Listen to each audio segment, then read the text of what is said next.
Welcome to కార్లిమా maths channel. ఈ వీడియోలో 7th class chapter 6 ratio applications అందులో ఎక్సర్సైజ్ 3లోని ప్రాబ్లమ్ సాల్వ్ చేద్దాము. First question, a length of bacteria enlarged 50,000 times attains a length of 5 centimeters. What is the actual length of the bacteria? If the length is enlarged 20,000 times only, what would be its enlarged length? అంటే ఒక length bacteria అనేది చాలా చిన్నగా ఉంటుంది, దాన్ని 50,000 times expand చేస్తే దాని యొక్క లెంత్ 5 centimeters. సో దాని ఒరిజినల్ లెంత్ ఎంత అని అడుగుతున్నారు. అలాగే ఒకవేళ 50,000 times బదులు 20,000 times ఎక్స్పాండ్ అవుతే అప్పుడు దాని యొక్క లెంత్ ఎంత అని కూడా అడుగుతున్నారు. అంటే ఇందులోనే 2 క్వశ్చన్స్ ఉన్నాయి.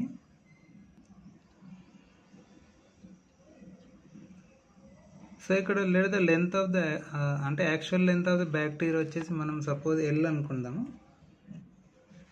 అప్పుడు actual length is to enlarged length proportionate to అంటే L is to 50,000 L.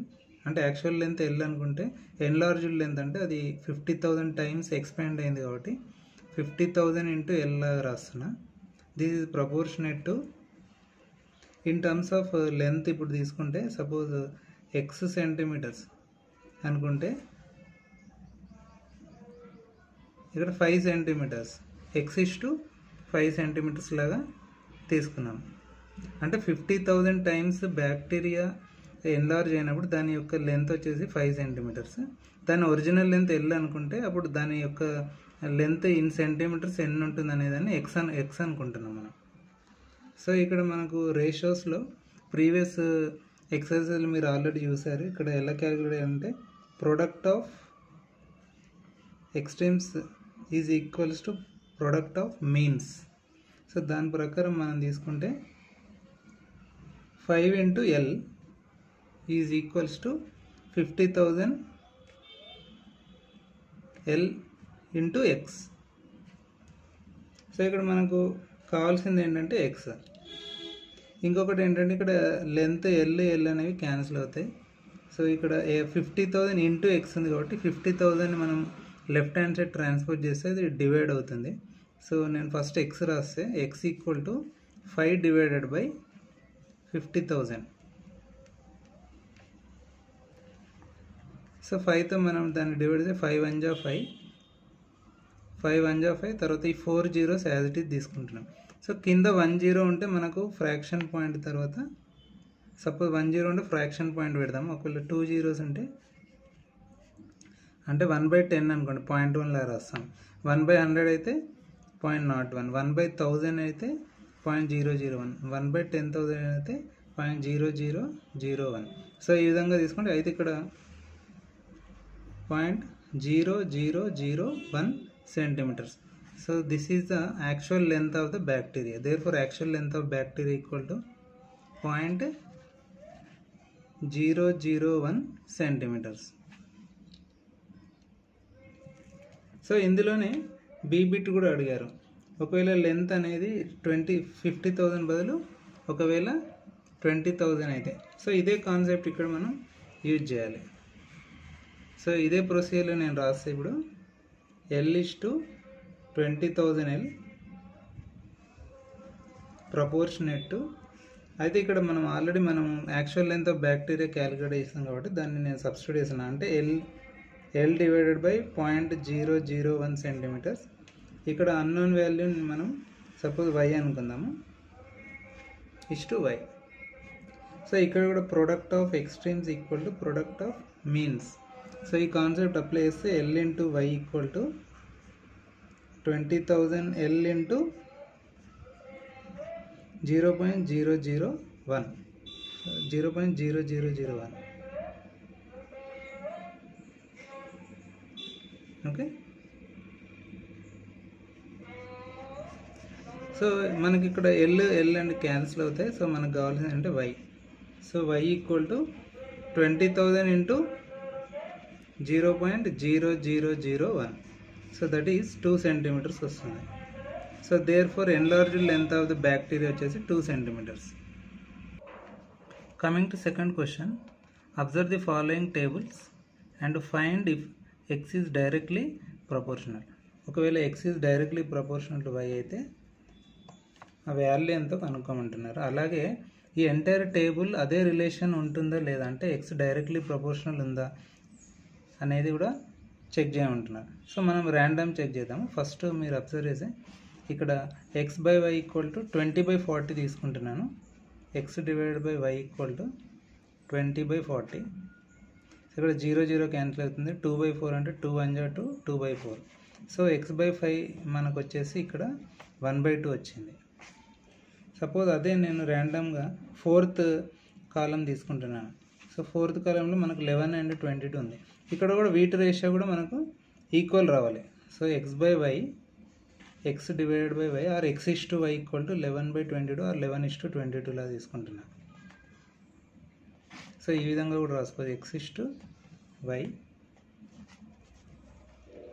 Proportionate to 11:22.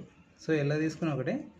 So ఇక్కడ మీరు అబ్జర్వ్ చేస్తే 11 1 11 2. సో ఇక్కడ కూడా 1/2 వచ్చింది. సో మనం ర్యాండమ్గా చెక్ చేసినప్పుడు ఇదే విధంగా మీరు ఏది చెక్ చేసినా, ఇప్పుడు ఫర్ ఎగ్జాంపుల్ 20/40 1/2, 17 2 34, 14 2 28, 11 2 22, 8 2 16, 5 2 10, 2 2 4. సో మీరు ఈ ఎంటైర్ టేబుల్ ఏది చెక్ చేసినా కూడా x is directly proportional to y. అలాగే x = మనం ఏమని రాయొచ్చు అంటే, ఒకవేళ yని మనం రైట్ హ్యాండ్ సైడ్ ట్రాన్స్ఫర్ చేస్తే x = y × y/2, y × 1/2, that is in other words y × 1 y అవుతుంది. So y/2. So x = y/2 అనే relation directly proportional relation. So coming to second problem, ఇదే విధంగా మనం చెక్ చేసే సెకండ్ టేబుల్. ఇక్కడ మనం first value తీసుకుంటే 6/4 ఉంది. So x / y = 6/4. సో ఇక్కడ మన 2 table 2 3 6, 2 2 4, that is x/y = 3/2. So ఇదే విధంగా మనం ఇంకొక రిలేషన్ తీసుకుంటే, ఫర్ ఎగ్జాంపుల్ 22/20 తీసుకుందాం. So that is x/y = 22/20. So మీరు ఇక్కడ అబ్జర్వ్ చేస్తే 2 11 22, 2 10 10, దట్ ఈస్ 11/10 వచ్చింది. సో మనం ఫస్ట్ కాలం అబ్జర్వ్ చేస్తే 6/4 3/2 వచ్చింది, బట్ ఇక్కడ 11/10 వచ్చింది. సో డిఫరెంట్ రిలేషన్స్ ఉన్నాయి. ఇక్కడ మీరు అబ్జర్వ్ చేస్తే x = 3/2 × y. అదే ఈ కేసులో మీరు అబ్జర్వ్ చేస్తే x = 11/10 × y. So same relation అనేది డైరెక్ట్లీ ప్రపోర్షనల్ రిలేషన్ అనేది మెయింటైన్ కావట్లేదు ఎంటైర్ టేబుల్, కాబట్టి ఇక్కడ ఆన్సర్ వచ్చేసి నో. సో ఇదే విధంగా మనం లాస్ట్ టేబుల్ కూడా కన్సిడర్ చేస్తే, ఇక్కడ మీరు అబ్జర్వ్ చేస్తే x/y for example 5/15. So x/y = 5/15 తీసుకుంటున్నాం. సో 5 1 5, 5 3 15, 1/3 వచ్చింది. సో ఇదే విధంగా నేను ఇంకొక కండిషన్, ఫర్ ఎగ్జాంపుల్ x/y = 15/60 లా తీసుకుంటున్నాను. సో 4th కాలం, థర్డ్ టేబుల్ 4th కాలం. సో అప్పుడు 15 టేబుల్లో 15 1 15, 15 4 60, 1/4 వచ్చింది. సో ఇక్కడ 1/3 వచ్చింది, 1/4 అంటే రెండు నాట్ సేమ్. కాబట్టి ఇక్కడ ఈ x డైరెక్ట్లీ ప్రపోర్షనల్ రిలేషన్ అనేది ఈక్వల్గా ఎంటైర్ టేబుల్కి లేదు, కాబట్టి థర్డ్ ఆన్సర్ కూడా వచ్చేసి నో. సో ఫస్ట్ టేబుల్ వచ్చేసి ఫైనల్గా కంక్లూజన్ ఏంటంటే దీని ఆన్సర్ వచ్చేసి yes, second one no, third one కూడా no. Coming to third question, Sushma has a road map with a scale of 1 cm representing 18 kilometers. She drives on a road for 72 kilometers. What would be her distance covered in the map? అంటే సుష్మా దగ్గర ఒక road map ఉంది, దాని యొక్క scale వచ్చేసి 1 centimetre. అంటే 1 centimetre represents 18 kilometres. 1 centimetre ఆ మ్యాప్లో 18 కిలోమీటర్స్కి ఈక్వల్ అనమాట. ఒకవేళ ఆమె రియల్గా రోడ్డు మీద ట్రావెల్ చేస్తే 72 కిలోమీటర్స్ ట్రావెల్ చేస్తే దాన్నే మనం మ్యాప్లో ఇండికేట్ చేస్తే ఎన్ని సెంటీమీటర్స్గా అది ఇండికేట్ చేస్తుంది అనేది క్వశ్చన్. సో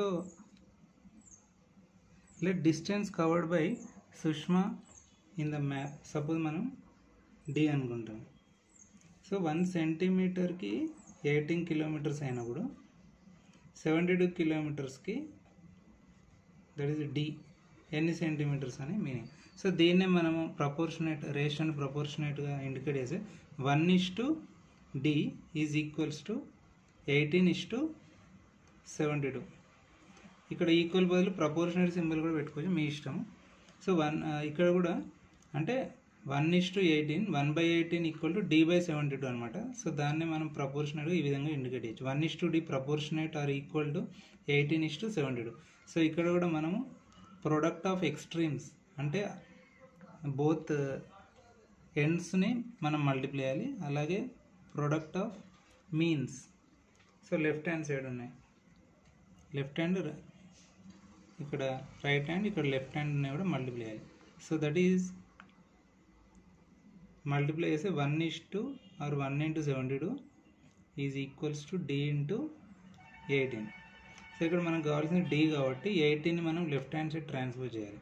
సో ఇక్కడ మల్టిప్లికేషన్ ఉంది కాబట్టి లెఫ్ట్ హ్యాండ్ సైడ్ ట్రాన్స్ఫర్ చేస్తే డివైడ్ అవుతుంది. So 1:72 divided by 18. సో 18 టేబుల్లో 18 4 × 72 వస్తుంది. 18 1 × 18, 18 4 × 72, 1 × 4 4. సో 4 సెంటీమీటర్స్ వచ్చింది. సో 72 కిలోమీటర్స్ మనం మ్యాప్లో ఇండికేట్ చేస్తే అది ఎగ్జాక్ట్లీ 4 సెంటీమీటర్స్ చూపెడుతుంది. Therefore Sushma covered distance of 4 centimetres in the map. So this is the answer.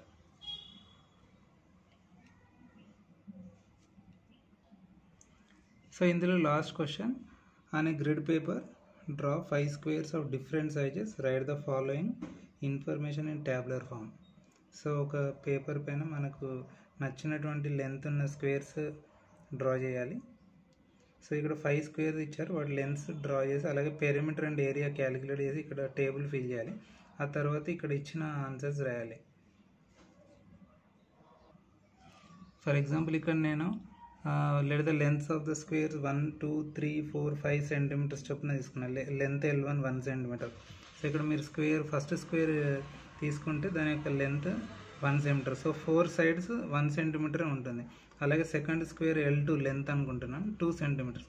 ఇదే విధంగా third square length 3 centimetres, fourth 4 centimetres, fifth 5 centimetres. So ఈ విధంగా మనం 5 squares తీసుకొని వాటి లెంత్స్ ఈ విధంగా ఇండికేట్ చేయాలి. సో టేబుల్లో నేను ఇప్పుడు రాస్తున్నాను 1 centimetre, 2, 3, 4 and 5 centimetres. So perimeter. So ఇక్కడ పెరిమీటర్ ఆఫ్ ద స్క్వేర్ వచ్చేసి మనకు P = 4 × సైడ్ అనమాట. ఇక్కడ సైడ్ని మనం లెంత్తో ఇండికేట్ చేస్తున్నాం కాబట్టి 4 × L అనుకోవచ్చు. సో ఫస్ట్ స్క్వేర్కి 4 × L1, సెకండ్ స్క్వేర్కి 4 × L2. సో ఈ విధంగా మనం 4తో ఇవన్నీ మల్టిప్లై చేసి మనకు పెరిమీటర్స్ వస్తాయి. సో 4 1 × 4, 4 2 × 8, 4 3 × 12, 4 4 × 16, 4 5 × 20. సో ఇక్కడ కూడా యూనిట్ సెంటీమీటర్సే అన్నిటికీ.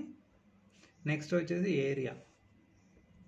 సో ఒక స్క్వేర్కి ఏరియా ఎలా క్యాలిక్యులేట్ చేస్తాం? Area equal to let capital A = L². So ఇక్కడ 1 square అనమాట. 1 square అంటే 1 వస్తుంది. యూనిట్స్ వచ్చేసి 1 సెంటీమీటర్ స్క్వేర్, ఎందుకంటే 1 సెంటీమీటర్ × 1 సెంటీమీటర్ 1 సెంటీమీటర్ స్క్వేర్. అలాగే 2 సెంటీమీటర్ × 2 సెంటీమీటర్ 2 2 × 4 వస్తుంది. Centimetre × centimetre centimetre square. So ఇదే విధంగా 3 square అంటే 3 3 × 9 సెంటీమీటర్ స్క్వేర్, 4 4 × 16 సెంటీమీటర్ స్క్వేర్, అలాగే 5 5 × 25 సెంటీమీటర్ స్క్వేర్. సో ఇవన్నీ వచ్చేసి ఏరియాస్. ఇప్పుడు ఏమడుగుతున్నారంటే find whether the length of a side is in direct proportional to first one the perimeter of square.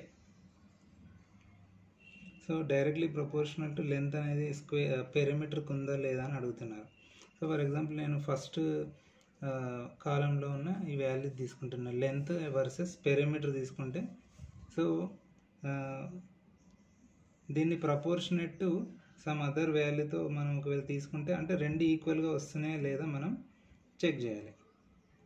So 1:4 తీసుకుంటున్నాను. 1:4 is it directly proportional. For example ఇక్కడ 4th కాలం తీసుకుంటున్నాను. 4:16 అంటే మనకు left hand side right hand side equal values వస్తే అవి అప్పుడు L అనేది directly proportional to perimeter అని రాయొచ్చు. సో ఇక్కడ కూడా same concept, product of extremes equal to product of means తీసుకుంటే సపోజ్ 1 into 16 మనకు 1 into 16 left hand side equal to 4 into 4. So 1 into 16 16 left hand side, అలాగే 4 4 16. సో రెండు match అయ్యాయి. So కాబట్టి కంక్లూజన్ ఏంటంటే therefore length of the side is directly proportionate to the perimeter of the square. So answer వచ్చేసి yes, length is directly proportionate to perimeter of the square. So ఇదే విధంగా మనం ఒకవేళ ఏరియాకి మనం అబ్జర్వ్ చేస్తే, సో ఇక్కడ కూడా నేను first L/A that is L divided by A that is 1/1 centimetre 1:1 తీసుకుంటున్నా ఇక్కడ. అలాగే ర్యాండమ్గా ఇక్కడ టేబుల్లో నేను సపోజ్ 3/9 తీసుకుంటున్నా, థర్డ్ కాలం 3, అలాగే 9. L వాల్యూ వచ్చేసి 3, అలాగే కరెస్పాండింగ్ ఏరియా వచ్చేసి 9. సో ఇక్కడ కూడా నేను ratio of extremes equal to product of ratio of means తీసుకుంటే లెఫ్ట్ హ్యాండ్ సైడ్ 1 into 9, అలాగే రైట్ హ్యాండ్ సైడ్ 1 into 3 వచ్చింది. So left hand side 9, right hand side 3 వచ్చింది. సో ఇక్కడ మనకు మ్యాచ్ కాలేదు. సో కంక్లూజన్ ఏంటంటే length of side is not directly proportional to area of the square. So ఇక్కడ length అనేది not directly proportional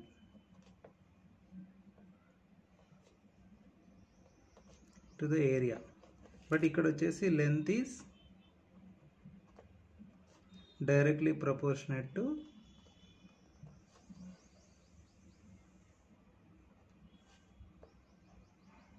perimeter. So ఈ విధంగా రాయాలి. So thanks for watching this video. Please subscribe and share this channel.